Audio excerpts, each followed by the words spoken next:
이재환 대표님은 사회운동을 하신 분이고 오랫동안 과거에 민주민주운동, 민중운동 이런 일선에서 운동하시면서 한국의 진보운동이 어디로 가야 하는가 이런 문제를 가지고 고민해 오시면서 교과서를 매우 바꾸셨다고 해요. 첫 교과서는 국민교육 헌장들을 뭐 사회 마스주의도 공부했다가 민족주의도 좀 공부하셨다가 삼인주의 계속 교과서를 바꾸셨다고 말씀하셨는데 현실 운동 속에서 사실 고민하시는 분이고요. 그리고 사실 지금 두 가지를 나눠 설명을 했습니다만 사회민주주의라고 하는 하나의 정치 사상을 우리가 어떻게 이해하는가, 학문적인 문제 이런 것까지를 두 가지 섞어서 현실 운동하면서 고민하셨던 문제하고 현실로 우리가 사회민주주의라고 하는 사상을 어떻게 이해해야 하는가에 대해서 처음에는 이제 국민의 사상에 대해서 말씀하셨고 뒷부분에서는 한국 정서에 얼마큼 어떤 의미가 있는 사상인가, 우리 한국 사회의 진보, 한국 사회의 혁신 이런 점에서 어떤 의미가 있을까 이런 부분을 또 뒤에 설명을 했습니다.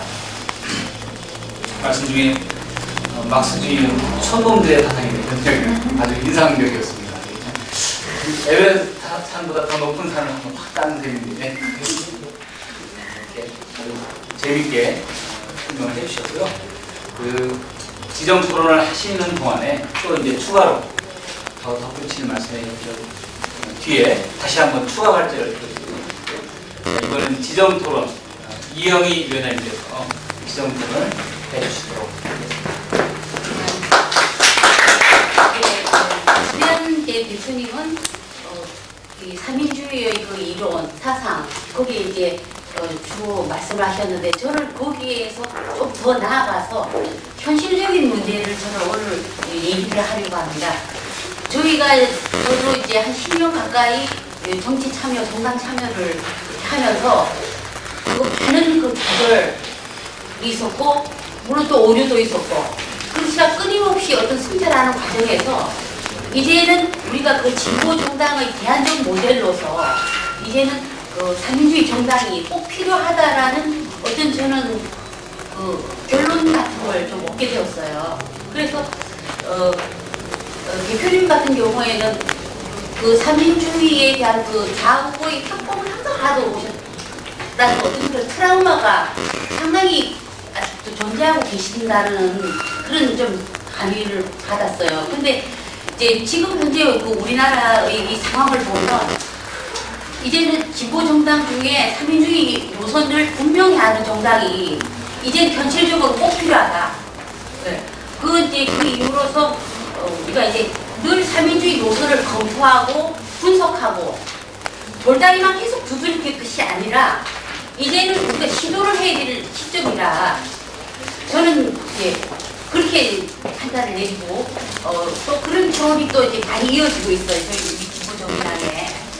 네, 그래서 뭐 10년 전부터 그렇게 해왔지만 우리가 뭐 북유럽 모델, 뭐 스칸디나비아의 그 모델을 우리가 무조건 추종하는 것이 아니라 그 모델, 그 스칸디나비아 국가가 만들어 놓은 그 복지국가의 그 실제적인 그 증명, 그 실천들을 우리가 정말 더 받아들이고 배워서 우리 사회가 막 불평등, 야극화 여기에 대한 그런 대안적으로 진보 정당이 이제는 분명한 삼인주의 그 노선을 좀 걸어야 된다.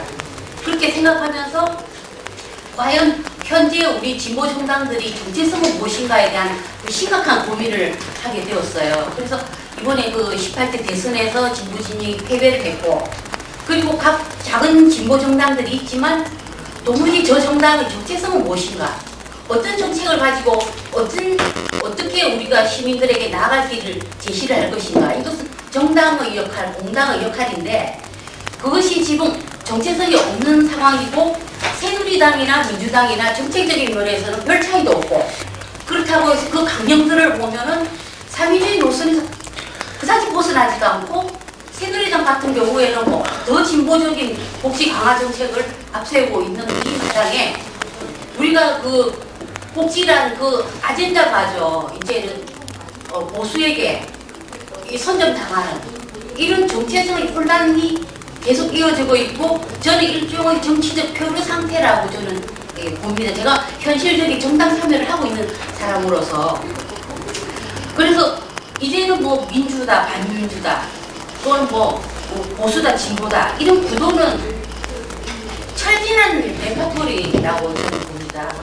그리고 이제는 국민들에게 이걸 받아들이지 않고 각 진보적 정당들이 지금부터라도 분명한 정체성, 우리는 어떤 정책을 가지고 어떤 복지국가를 만들고 나가겠고, 그리고 새누리당의 가짜복지 정책, 저는 복지사기꾼이라고 이제 지칭을 하는데, 그 가짜복지 정책을 어떻게 진보정당들이 더 차별화시키면서 해나갈 수 있는가, 거기에 대한 정말 현실적인 고민을 하기 위해서 우리가 그 대안적 모델로서 3인주의 노선을 이제는 가야 된다.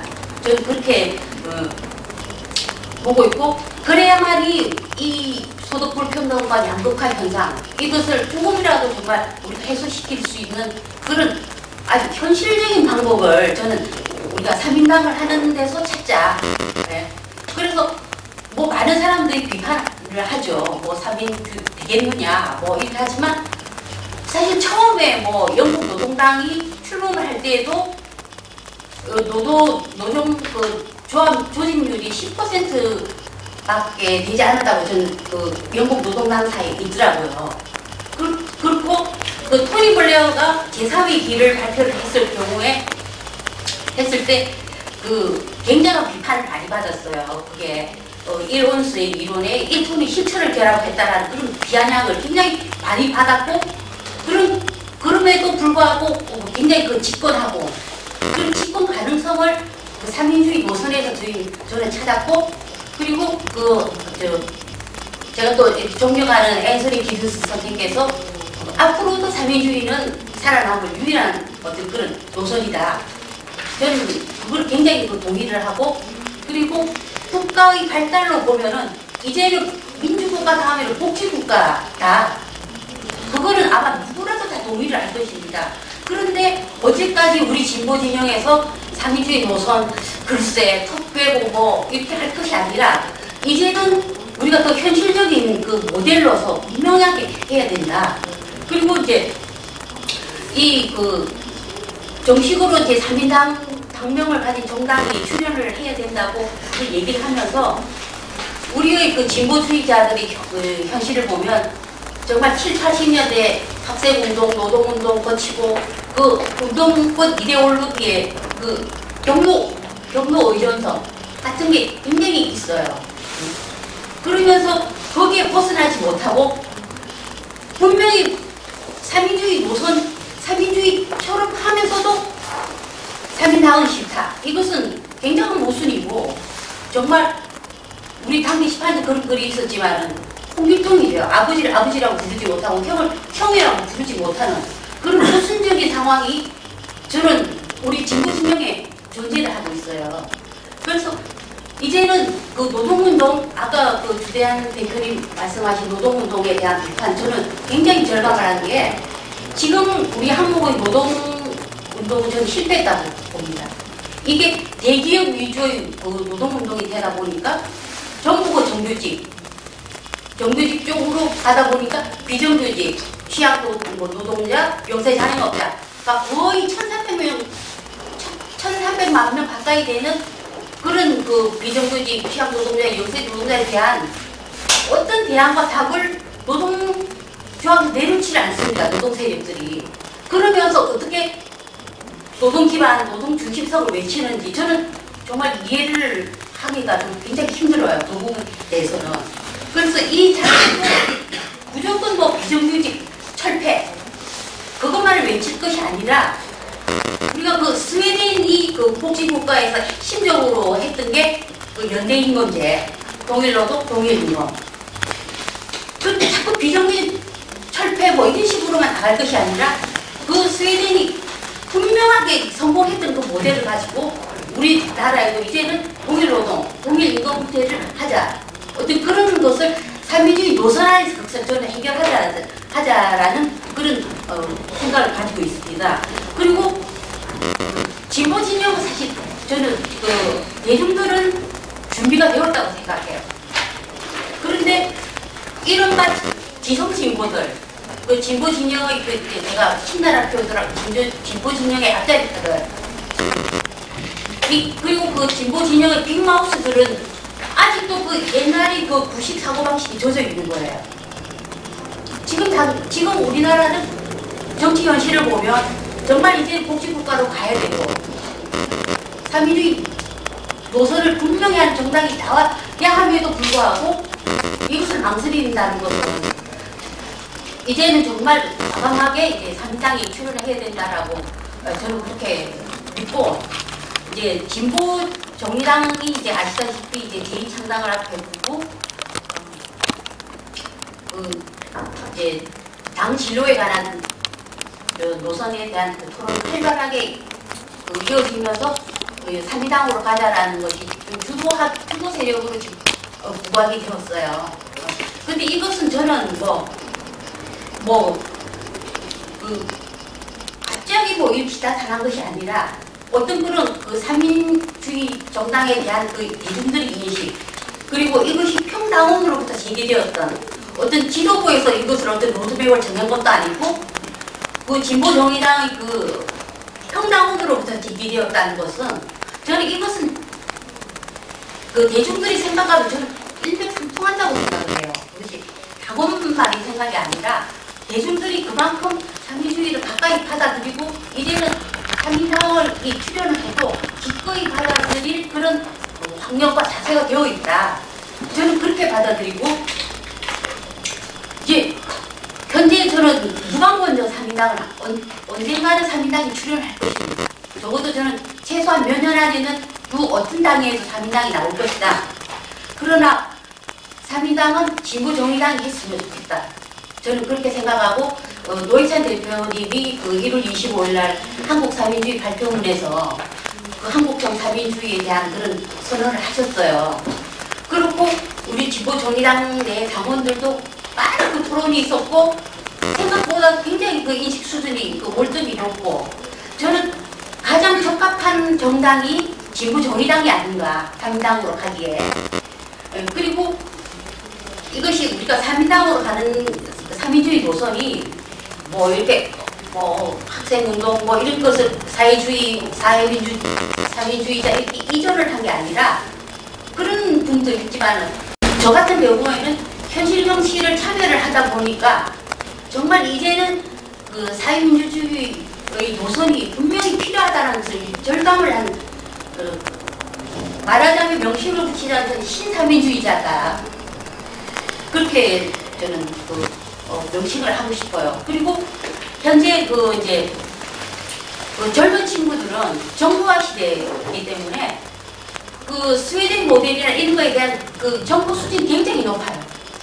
그리고 핀란드의 교육 환경, 주도 환경 그런 그 모델 정치 그런 그 복지 모델 눈으로 보기 때문에 왜 우리나라를 하지 못하는가에 대한 그런 것도 있죠.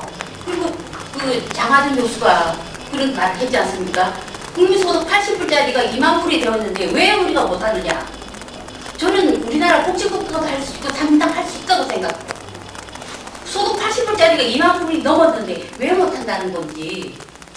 그리고 이런 그 젊은 주대한 대표님께서 아마 그 얘기를 했던 것 같은데 그 젊은 세대들이 아마 3인주의가 빠질 것이다라는 그런 견해를 하셨잖아요. 저는 거기에 동감을 하는 게 그 현재 젊은이들은 그 3인주의에 대한 이데올로기, 이념, 사상 그런 쪽으로 받아들인 게 아니라 바로 그 모델이 있기 때문에 그게 실증되고 실천이 결합된 어떤 모델을 갖기 때문에 그런 나라에 살고 싶은 거예요.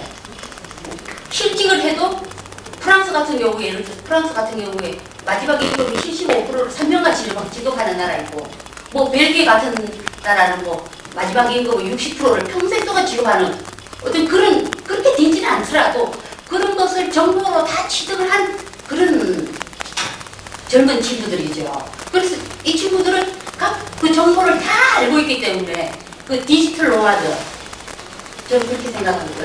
디지털 노마드처럼 그게 모든 것을 다 알고 있기 때문에 3인주의에 대한 그런 습득이 굉장히 빠르고 학습이 빠르고 우리 그 진보 정의당 당원 안에서도 굉장히 눈이 띄게 있고 제가 이제 한 2006년도인가 자크 아탈리가 쓴 그 인간적인 길, 그 주제가 새로운 사민주의를 향하여, 새로운 사민주의를 위하여, 그 책에서 그 신사민주의에 대해서 얘기를 했어요. 글쎄 제가 그때는 잘 못 알아들었어요. 그 말 뜻을. 그런데 그것이 저는 지금에 와서 현대 우리 젊은 친구들이 사민주의를 받아들이는 걸 보고 아, 그 말이 정말 의미가 있었던 말이구나. 저는 그렇게 받아들이고 이제는 우리 진보정의당이 그 삼민당의 깃발을 분명히 하고 그리고 뭐 하면서 노동정책 모든 것을 만들어 나가는 그렇게 해도 저는 가능하다고 생각해요. 그래서 저는 진보정의당이 꼭 삼민당으로 갔으면 좋겠다. 그 말씀을 전하면서 일단 발언을 어떤 면에서는 그 발제자의 발제의 보완인 것 같습니다. 우리 주대한 발자님께서 사민주의는 공산주의와 같게 다른다. 무정부주의와 같게 다른다. 우리 운동권이 갖고 있는 과거 민주민주운동으로 칭대왔던 우리 진보세력이 갖고 있는 과거의 경험과 어떻게 달라야 하는가 이런 것들을 이제 보편적인 문제의식을 가지고 설명을 하셨는데 이영희 위원장님께서는 구체적인 현실 같은 정당 개혁 지금 이 한국 사회에서 정치 혁신의 하나의 어떤 무기로서 어떤 정당이 가능한 것인가 이런 어떤 면에서 매우 실용적이고 현실적인 관점에서 삼인주의를 다시 한번 적극적으로 조명할 필요가 있는 게 아니냐 뭐 이런 토론을 해주셨어요. 우리 주대한 대표님 저희 진보정의당 저희라고 불렀잖아요. 진보정의당 홈페이지에 삼인주의와 관련된 일에서 논란이 있다는 거 정도는 아시죠? 예. 네, 뭐 그런 논의의 연장선상에서 우리가 삼인주의가 어떤 적극적으로 이해할 수 있겠다 이런 문제인식을 이영희 위원장님께서 주셨습니다. 이 토론을 지금 듣고 또 추가 발제를 사실은 제가 진보정의당 내의 토론에 대해서 조준호 대표님께 두 번 말씀을 드렸습니다. 한 번은 이제 저희 사무실에 와서 해주셨고 또 한 번은 저희 저희가 공동대표 세 사람, 고문 5분 이렇게 모시고 있습니다. 고문은 이름 들은 아시만 분들, 이부영 선생이라든지 이런 분들 고문을 되어 있습니다. 그래서 그런 분들 모시고 이제 한번 모셔가지고 어떻게 되는가 말씀을 한번 들었습니다. 그런데 이제 제 생각에는 이렇습니다. 정말 내부의 토론이 이렇게 잘 진행되고 알차게 되는 정말 저희로서는 너무 환영하고 감사하고 저희가 뭐 그동안 뭐 이것저것 한다고 했는데 사실 뭐 이렇게 큰 성공을 거두지 못했습니다. 특히 제가 이제 저의 역부족을 많이 느끼면서 노동운동에 뿌리를 내리지 못하니까 이게 뭐 제가 생각할 땐 노동운동의 뿌리를 내리고 가지가 뻗어서 정치권에 가서 이렇게 꽃이 피어야 맞는데 그래 사민주의라는 이렇게 생명력을 갖는 뿌리를 내리지 못하니까 굉장히 힘들어하면서 노동조합 중에서는 사회복무노조에 이제 저희 회원이 주로 200명 정도 있습니다. 회원이 거기에 좀 되고 있는 정도인데 진보정의당에서 이렇게 이제 토론이 이루어지고 공부도 하고 이렇게 하니까 저희로서는 너무 반갑고 고맙습니다. 그리고 그런데 이제 저희는 이렇게 생각을 합니다. 사회민주주의에 대한 내부의 토론과 어떤 논의가 끝나면 공개적으로 제안을 하시지 않겠습니까? 아주 큰 이렇게 세상 전체를 향해서 하시는 정말 그럴 때는 좀 이렇게 민주당이나 이런 당도 흔들흔들 하도록 진보신당 이런 조그만 정당이 흔들리는 것은 당연하고 저 민주당 같은 뭐 큰 정당도 흔들흔들해서 거기 있는 사람들 몇 사람도 막 그냥 거기에 포옹을 해서 같이 할 수 있도록 그렇게 좀 이렇게 넓은 방법을 하시면 제가 뭐 민주당 쪽에는 몇 분 국회의원 신기남 의원이나 몇 분들은 뭐 이렇게 저희 회원도 있습니다. 제가 가서 꼬셔가지고 좀 평소에 친분 관계나 이렇게 해서 형님 뭐 하시오 내가 하기도 하고 그렇게 하고 있는데요. 하여튼 그렇게 흔들흔들하도록 그 다음에 하나는 제가 말씀드리고 싶어서 미국의 30년대 대해서 좀 특별히 관심을 가지고 주셨습니다. 그러니까 미국의 30년대는 어떤 시대가 하면 미국의 중산층이 무너지는 때 잘 아시다시피 대공황으로 해서 무너지지 않았습니다.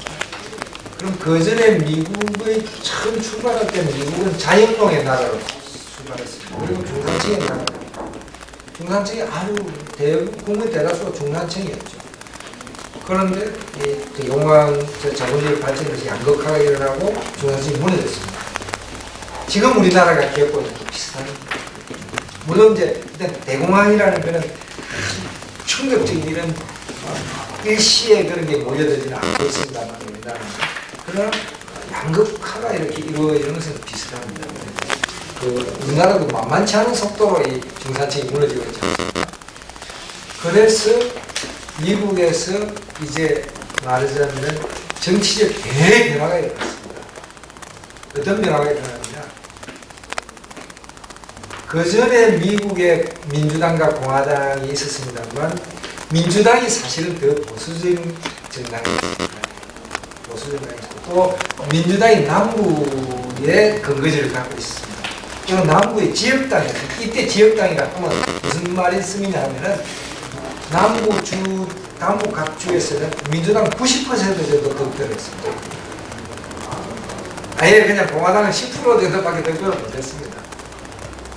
조금 비슷하지 않습니까?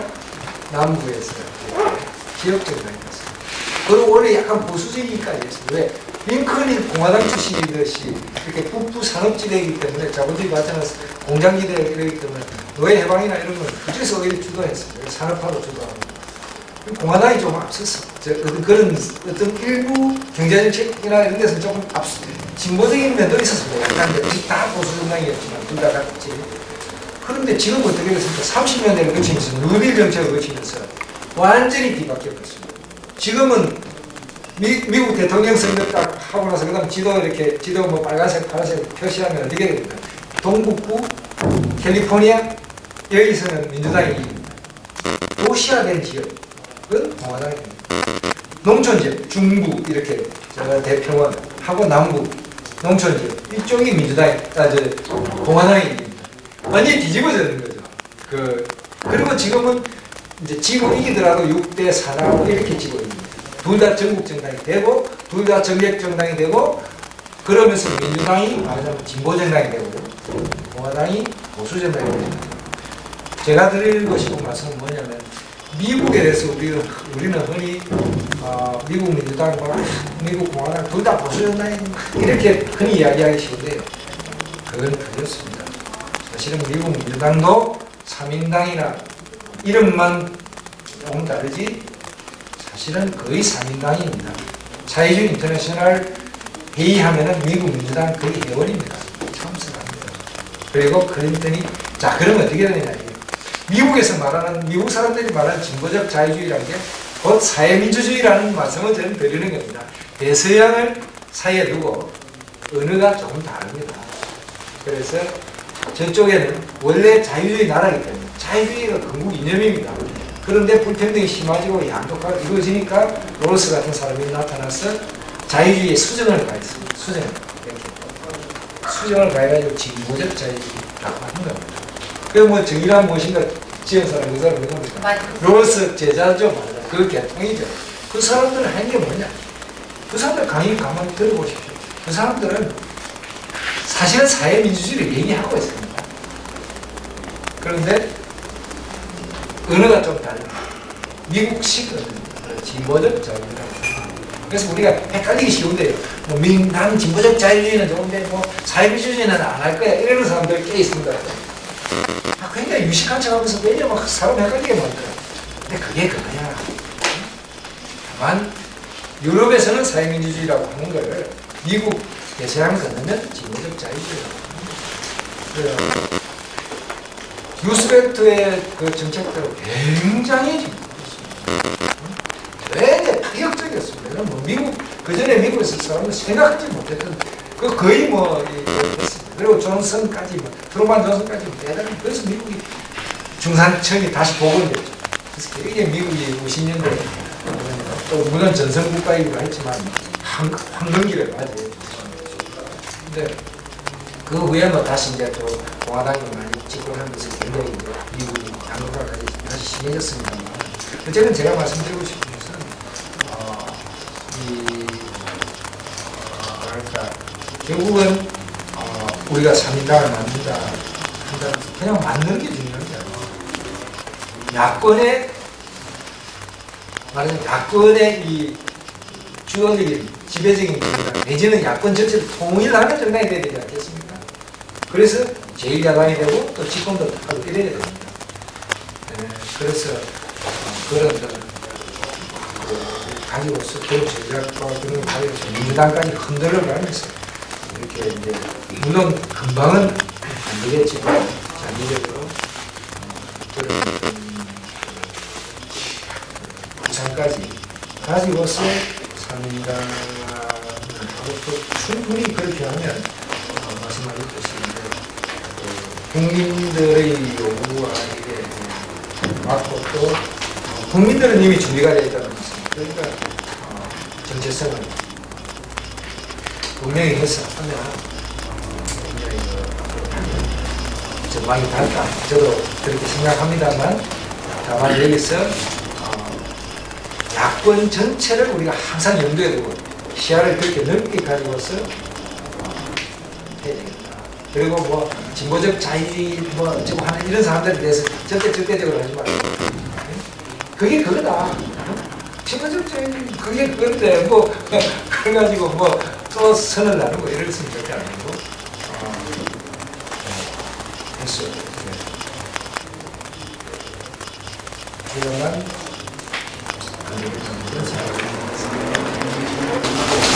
진보정의당 한국정치의 작은 정당이죠. 많지 않은 당원들 사이에 고민입니다만은 그것들이 진보정의당 내부의 어떤 논란, 논쟁 이렇게 협소하게 이해하지 말고 한국정치 큰 미래를 개척하는 대안으로서 산민주의를 고민하고 이후에 어떤 정치, 정당 질서의 재편에 대해서도 폭넓게 문제의식을 가져야 될 거다. 이런 추가의 발제 해주셨습니다. 여기까지 해서 말씀드린 발제와 지정 토론을 다뤄드리겠습니다. 뭐 당 게시판에서 막 오늘 논쟁하고 토론하고 한 것은 조금 느낌이 다르고 뭐 우리 주대한 대표님께서 굉장히 폭이 넓은 그 사회민주주의라고 하는 사상이 어디 그 역사적인 영향이 어디로 비롯되는가 이런 것들에 대해서 그리고 현실의 국제 정치에서 미치는 영향이 얼만큼 컸는가 이런 것들에 대해서 말씀하신 셈입니다. 제가 크게 처음 발제할 때 두 가지를만 했다고 말씀드렸어요. 사회민주주의라는 사상, 이념에 대해서 설명하신 측면 하나하고 현실의 정치에서 그것이 어떻게 기능할 수 있겠는가 그리고 그것이 한국 진보, 한국 노동운동, 한국 같은 정당에 어떻게 의미가 있겠는가 이런 큰 틀의 두 가지 얘기를 해주셨는데 궁금하신 것 또는 더 추가로 확인하고 싶은 것 들으시면서 아직 의견이 다르다 그러면 이런 것들을 아주 자유롭게 토론할 수 있도록 하겠습니다. 먼저 토론을 주신 분부터 하나를 더 하고요. 하나. 방금 말씀하셨듯이 국민이 준비가 됐다고 말씀하셨는데 제가 볼 때 아직 대한민국은 준비가 덜 된 것 같거든요. 그러니까 지금 중산층이 무너지면서 뭐 서민층과 극서민층으로 가고 상층부, 상층민 이렇게 극하게 대립되면서 서민층들은 이런 걸 생각할 여력이 없고 이런 걸 뭔가를 새로 이게 이런 제가 스웨덴의 복지국가 스웨덴이라고 듣고 있는데 세금을 더 내서 그걸로 나한테 다시 환원되는 시스템이잖아요. 근데 서민층은 지금 버는 걸로도 먹고 살기 힘들다. 그런 생각을 갖고 있어서 아직 저는 대한민국 국민들이 준비가 덜 됐다고 생각하는데 준비가 됐다고 하시는데 어떤 면에서 그게 됐는지. 저도 어떻게 보면은 이제는 제가 여기 온 목적이거든요. 그래서 여기 온 목적이 이제는 저보다 많이 아신 분들한테 제가 궁금한 사항을 물어보고 싶어서 저는 참석을 했고요.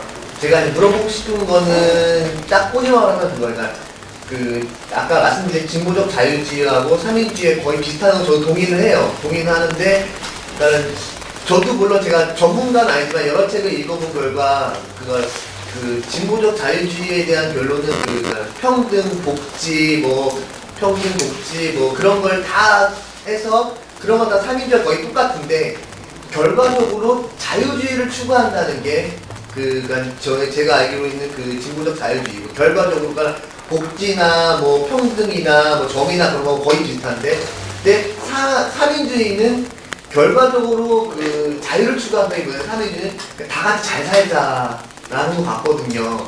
그래서 그 저는 제가 원하는 그 바람은 어떻게 보면 저는 그 자유롭게 살고 싶고 물론 그 자유롭게 살기 위해서 복지도 필요하고 평등도 필요하고 정의도 필요하기 때문에 저는 그래서 그거보다는 이게 더 좋지 않느냐라는 게 제 생각인데 또 오늘 또 들어보니까 같다고 하시니까 또 그런 것 같기도 하고 그래서 거기에 대한 저보다 많이 알고 계시니까 좀 정확하게 좀 가르쳐 주시면은 제가 잘 배울 것 같고 프랑스에서 솔직히 저 스웨덴의 그 삼인주의 책은 저도 많이 봤는데 약간 저기 보니까는 뭐 독일의 뭐 복지국가와 뭐 미국의 복지국가가 나눠져 있더라고요.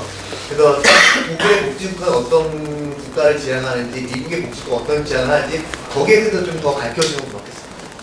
두 분 다 너무 날카로운 또 어려운 질문을 하셨어요. 여기까지 질문 받고 일단 답변하신다고요. 네, 제가 막 그냥 흔들립니다. 마음이 막 흔들리고 이거는 본연이 왔다 이런 식으로 이렇게 낙관 질문하실 줄은 나중에 질문하신 분들 말씀드리면 그러니까 이제 정말 그 미국이란 나라는 독특합니다. 그래서 저는 사실 미국에 대해서 굉장히 관심이 많이 저는 이렇게 이제 최근에 와서 많이 커졌습니다. 그것은 이제 제가 이제 어떤 제 친구들하고 농담하면서 우리는 맨 처음에는 사실은 저희들 맨 처음에 학생 때는 대통주의자였거든요. 사실은 그때 우리 존경했던 박현채 선생님이나 이런 분들, 이영희 선생님 이런 분들이 사실 좀 그런 경향이었고요. 우리도 그렇게 살아갔는데 그러다가 레닌주의자가 되고 또 독일 삼인당 공부도 하다가 영국 노동당 공부하다가 이렇게 미국 가니까 이게 완전 세계를 삥 뚫어가지고 이제 한국 이제 오게 된 거라 오게 있는 중이다.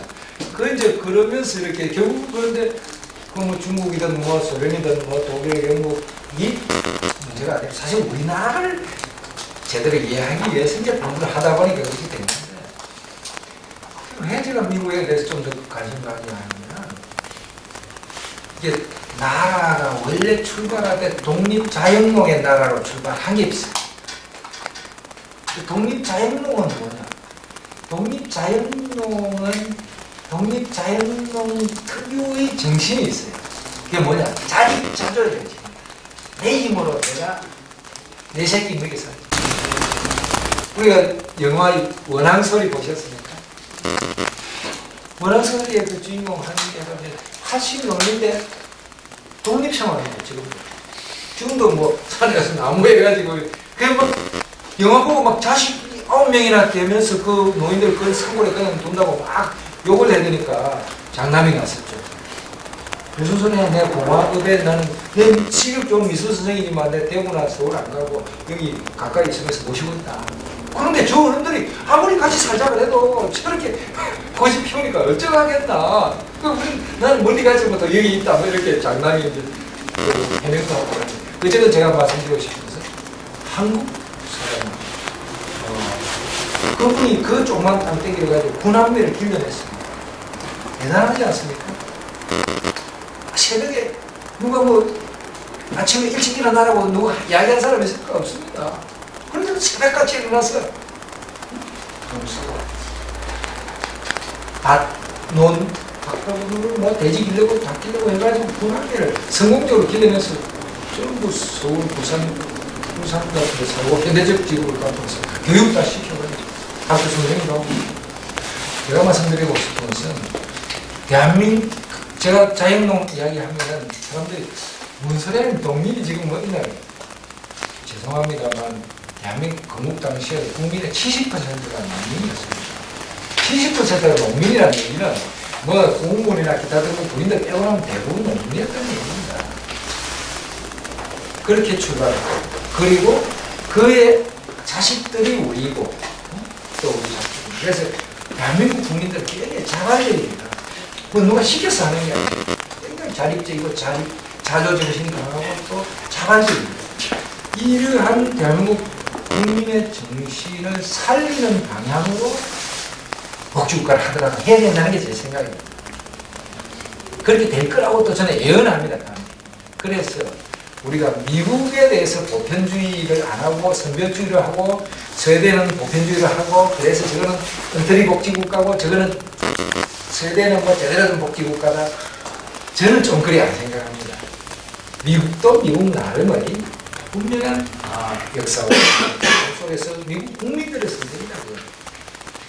물론 이제 그마저도 많이 이제 또 무너져서 지금 미국에 대해서 굉장히 많은 이제 오히려 유럽 방식에 대해서 이제 다시 또 하는 것이 많이 있습니다만 어쨌건 저는 그래서 우리나라가 나아가야 될 방향에 대해서 저는 미국식 스웨덴식으로 이야기한다면 그 중에 하나가 아니고 아마 한국식이 될 건데 그건 그 중간쯤 될 것 같다.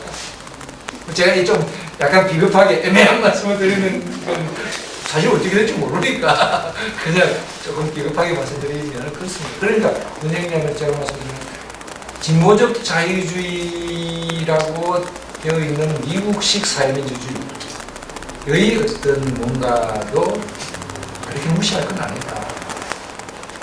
그런 어떤 말하자면 개인의 자유와 독립성 이런 것을 해서 그래서 세금을 되도록이면 세금을 많이 걷기보다는 좀 알아서 하고 그래서 이렇게 꼭 필요한 소형한 복지를 하고 되도록이면 이렇게 개인이 알아서 하게 만드는 그런 미국 경향, 미국식 선별주의 복지국가의 자유주의 모델 영미식이라고 하지 않습니까?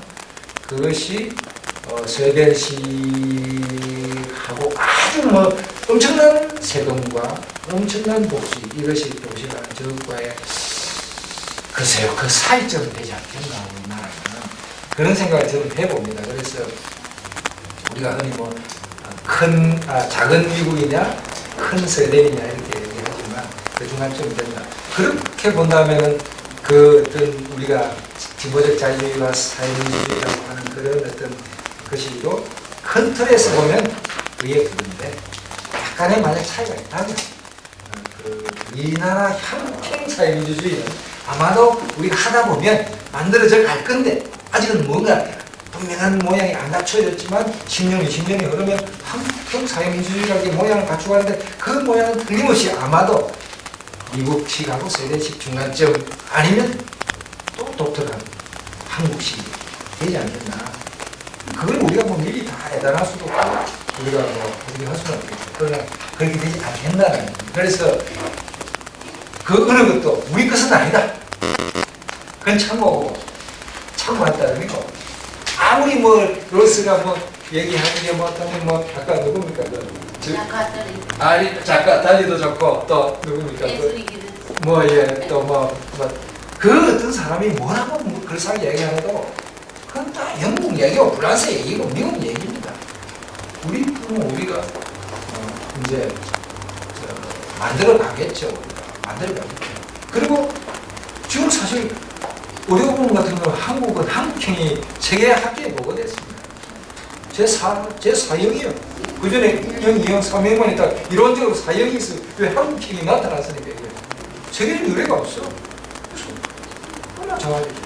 그러니까 앞으로 한국형 사회민주주의라는 것은 만들어질 것이다. 저는 이제 낙관적으로 생각을 합니다. 답변이 될지 모르겠고요. 저 아까 국민이 저는 뭐 준비가 됐다고 말씀드리면 또 국민도 사실 뭐 어디까지 준비가 돼야 하는데 그런데 아마 이영희 위원장님이나 제가 준비됐다라고 말씀드리는 거는 어쩌면 우리 진보 진영의 좀 활동가들이 이렇게 위축되어 있을 필요는 없다는 정도의 의미.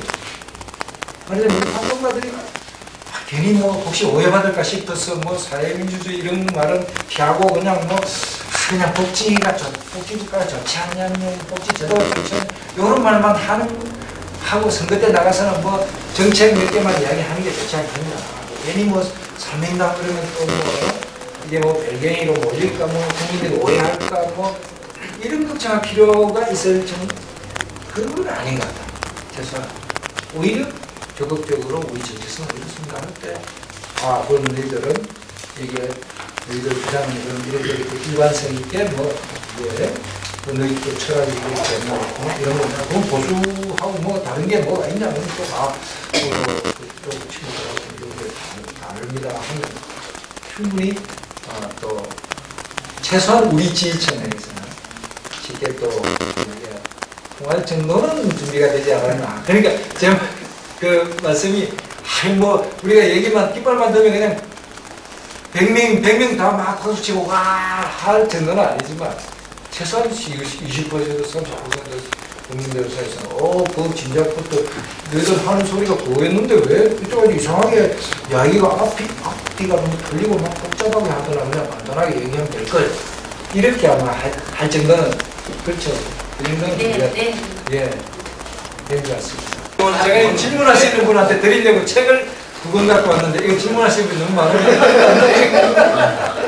자, 먼저 손 드신 분. 그 진보 정의당이 이제 지금三민주의가 채택이 되고 그리고 당명으로 또 3인당이 된다고 이제 가정을 했을 때 주대한 대표님이 저희 당원으로 가입을 하셔서 저희에게 좀 가르침을 주시고 함께 좀 해나가는 거 어떤지 좀 말씀을 드리고 싶어서 답변을 좀 듣고 싶습니다.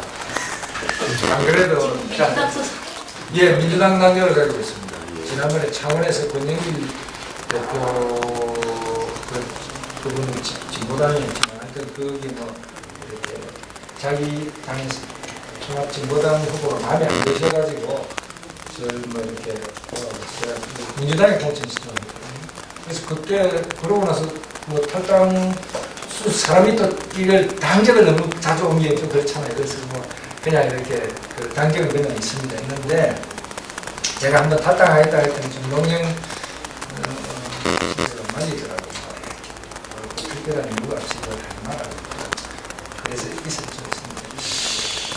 안 그래도 저희만 사실 해버리면 안 됩니다. 그 사람은 되는데 모여가 한 번 몇 사람이 공동대표들하고 몇 사람 모여서 의논을 했습니다. 그리고 그 중에는 민주당 당적을까지 사람이 꽤 됩니다. 저하고 비슷한 이유로 이런 단계를 가지고 있는 그래서 모여가지고 어쩌지 하니까 야 이거는 정치 이전의 문제다. 정치성의 문제인데 만약 정말 사회민주당 한다면 우리는 문제 정체성부터 찾고 가야 된다. 그러고 나서 그 다음 이야기는 우리가 뭔가 우리가 예를 생각하는 게 민주당 같은 데하고도 다 같이 해야 된다고 만약 생각한다면 또 그런 거 주장하든지 뭐 등등은 있을 수 있겠으나 정체성 문제는 자기 존재가 가장 최적인 문제이기 때문에 지금까지 사회민주주의 그렇게 외쳐놓고 정작 사회민주당 하는데 참여 안 하는데 그건 말이 안 되는 거죠. 그건 당연한 거고 다만 사회민주주의의 원래 정신 자체가 누가 무슨 진리를 가지고 있고 누가 누구를 가르치고 이런 건 아닌 것 같습니다. 그런 건 아니고 정말 그런 점에서 저는 그 말씀을 제가 평당원은 아마 당연히 할 겁니다. 너무 기쁩니다. 주 대표님, 저는 지금 이 아프리카 방송을 통해서 이게 이제 생중계되면서 시청자들의 질문을 좀 요약을 해왔어요. 이 의견 그룹 중에는 진보 정의당 내에 3인주의를 이렇게 이제 논쟁을 이끌어 가시는 주도적으로 그분들이 지금 한 26분 이렇게 계시는 것 같은데요. 현재 더 많은 분들이 있겠지만 이제 이분들이 카톡방이라는 어떤 걸 통해 가지고 계시는데 그 중에 적극적으로 추천하셔가지고 이영희님을 오늘 패널로 모시게 된 거고요. 그래서 지금 진보 정의당 내에 3인주의 이 그룹 분들의 시청 의견 및 질문을 제가 좀 요약을 해왔는데 좀 메모를 하시면서 이게 지금 제가 말씀을 들어보니까 이미 하신 얘기도 있어요. 그럼 이게 정리하는 의미에서도 그렇고 또 이제 답변해 주실 내용들은 해주시면 좋겠는데 첫 번째, 한국에서 3인주의 3인당이라고 하면 레드 컴플렉스를 우려하는 분들이 많다. 이게 질문자의 정치공학님입니다. 개인적으로는 크게 우려하지 않아도 된다고 생각하는데 주 대표님의 생각은 어떠신지요? 이 질문이 하나 있고요. 레드 컴플렉스에 관한 부분이고요. 두 번째는 우리나라 현실적으로 낮은 노조 결성률이라든가 유럽과는 기반 자체가 다른데 우리가 3인주의를 한다고 할 때 이런 환경들을 어떻게 하는 게 좋겠냐, 극복해 나가는 게 좋겠냐, 이런 질문이고요. 그 다음에 세 번째, 한국적 3인주의를 짧은 기간 내에 형식적으로나마 완성시키기 위해서는 아주 아무것도 없는 상태에 출발하는 것보다는 북서 유럽의 기존 추진 정책들 그리고 우리가 좀 받아들일 만한 모델 중에서 맞는 부분은 가져오는 것이 빠른 방법이지 아니냐, 이에 대한 생각은 어떠시냐 이 얘기도 있고요. 네 번째, 딴지일보하고 인터뷰에서 2010년도에 주 대표님 인터뷰에서 보수는 미국에서 계속 교육을 받고 숫자로도 많다. 진보는 유럽에서 지적인 역량을 보충하는데 숫자가 열세다. 이런 부분을 포함해서 진보가 지적인 열세에 놓여 있다 하신 것 같은데 3인주의가 그 열세를 만회할 수 있는 그 방법은 무엇이겠느냐. 좀 이게 질문이 좀 있고요. 그 다음에 이 3인주의를 우리나라에서 하고자 할 때 보수의 외적인 영향력보다는 우리 진보 내부에 계량주의, 수정주의가 더 뭐라 그럴까 발목을 잡는다고 그러나요? 그럴 수 있다고 생각을 하는데 우리라고 하는 건 여기서 이제 진보 정의당이에요. 진보 정의당의 3인주의 지지자들을 위해서 조언을 해주신다면 어떤 조언을 해주시겠습니까? 이렇게 5가지를. 마지막 질문은 조금 무슨 뜻인지는 잘 진보 진영 내부의 계량주의, 수정주의를 극복하지 않으면 논란이 공격을 당한다는 그런 말씀이죠. 그래서 이제 조언을 해주신다면 이렇게 어려운 질문. 첫 번째 질문 관련해서 들은 내용이죠. 네. 지금 민주노동당 사회민주주의자 선언에 사회민주주의자는 사회주의자다 이렇게 제목을 달아주신 게 있고 지금 유럽에서도 인터내셔널 대회를 할 때 3단 당수들이 모여서 하는 회의가 있는데 이름은 사회주의자 인터내셔널. 그 사회주의라는 말을 선호하는 거예요. 사회주의가 구별되지 않나요? 네. 정말 이건 어마어마한 질문들이 나와서 제가 이렇게 유럽에서는 저 사실은 전혀 가보거나 하진 않았습니다만 신문이나 또는 책을 통해서 보았던 바로는 유럽에서는 사회주의라는 말이 우리나라하고는 상당히 다르게 쓰여있어요. 사회주의자라는 말은 공산주의자가 아니야라는 뜻도 포함되어 있습니다. 그 동네에서. 그러니까 일찍이 그 동네에서는 공산주의와 사회주의가 이렇게 구분이 확실히 되어버리거든요. 그러니까 그 동네에서는 파시스트와 공산주의자 이렇게 양극단과 자유주의자와 사회주의자 이렇게 중도 좌우 이게 뜻이 말하자면 성립이 되어버렸어.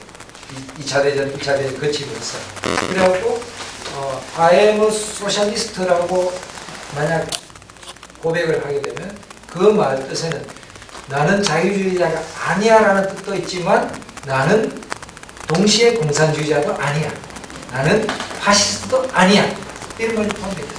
그래서 분발이 필요 없어. 그냥 사회주의자야. 그러면 그래? 즉 우리가 말하는 사회민주주의자야. 그게. 근데 우리나라에서는 이상하게 혁명이란 말을 변혁이라고 써. 뭐 이런 식으로 옛날에 이제 그 탄압이 심하니까 말을 바꿔 썼단 말이야. 공산주의라고 할 걸 사회주의라고 한 거야. 그래 뭐 사회주의 그러면 이게 됐으니까. 그리고 또 서로 동시에 뭐 공산주의자 아니야. 그럼 완전 깨개라는 소리가 되니까 말을 그리 못하니까 당신은 뭐 사회주의자냐 이렇게 말을 서로 하게 됐던 그 어느 생활에 그 시기가 있어가지고 이게 사회주의자라는 말이 좀 공산주의하고 헷갈리게 돼요. 그래서 저도 뭐 항상 그 시기 한데 저는 이제 그걸 쓸 때는 좀 말하자면 항상 저는 이제 글로벌 스탠다드 이렇게 한국에서는 약간 그 시기 하더라도 운동은 사투리에 대해서는 신경 안 쓰고 좀 정확하게 정확하게 쓰자. 그래서 좀 말하자면 세계적 기준으로 이제 하려고 했던 건데 그걸 좀 이해해 주시면. 그 다음에 그 레드 콤플렉스가 문제가 아니냐면 저는 사실 거꾸로라고 생각합니다. 거꾸로입니다. 그건 정말 정치공학님은 뭐 제가 이제 보고 계시겠지만 진짜 국민을 너무 무시하는 거 아니십니까? 아니 그러니까 저는 이렇게 생각합니다. 사회민주주의라는 말은 우리나라에서 공산주의 아니다라는 말을 포함하고 있습니다. 그래서 오히려 제가 그래서 옛날부터 민주노동당 때부터 사회민주주의를 분명히 제시를 하자고 주장했던 것은 바로 그런 오해를 불식시키자는 것이 있습니다. 그리고요 우리나라에서는 엘겐이다 무슨 이런 말이 많이 쓰이고는 있지만 사실은 정확하게 이게 친국 반미와 관련된 어떤 언어지 이것이 엄격히 말해서 뭐 자본주의에 대해서 어떻게 생각하냐 이런 문제가 아닙니다. 사회경제정책과 관련된 단어가 아니라니까요. 그래서 이게 사회민주주의라는 말은 반공이라는 뜻하고 사실은 같이 가는 거기 때문에 사회민주주의라는 정체성을 분명히 한다는 것은 일반 국민들에게 어떻게 받아들이냐. 친국이 아니구나. 저쪽하고는 상관이 없구나라는 것을 분명히 하는 뜻도 되어 있습니다. 그래서 이거는 거꾸로다. 저는 그렇게 생각합니다. 아마 제 이런 말씀이 강변인지 아닌지는 아마 좀 이렇게 국민 여론조사 같은 걸 하면 입증이 가능하다고 생각합니다. 그 다음에 노동조합의 조직률 문제는요. 노동조합의 조직률이 낮으면 낮은 나라에서 스웨덴형 노르디 모델 복지국가 또는 아니면 독일식 뭐 이런 걸 할 수 있겠느냐 이런 굉장히 굉장히 중요한 말씀이고 그런데 사실 이제 저는 그래서 이게 정말 노동 말하자면 제가 뭐 지금 양극화나 이 국민통합 이 굉장히 논의가 많이 되고 있습니다만은 노동조합이 자기 역할을 할 수 있도록 해줘야 돼요. 노동조합이 자유롭게 활동을 해서 노동조합이 정말 소외되고 정말 가장 어려운 처지에 있는 노동자들 속으로 들어가서 활동을 해서 조직을 할 수 있게끔 안 해주고 있거든요. 그리고 그 중소기업 사업장이나 이런 열악한 사업장일수록 거기 사장들이나 그쪽의 분위기는 굉장히 반노조적이에요. 노조 들어오면 우리 망한다 이렇게. 그럼 이건 뭐 해결 방법이 없잖아요. 이것이 바로 루스벨트 대통령이 했던 와그너법이나 뭐 이런 제도와 법률이 이건 바꿔줘야 돼요.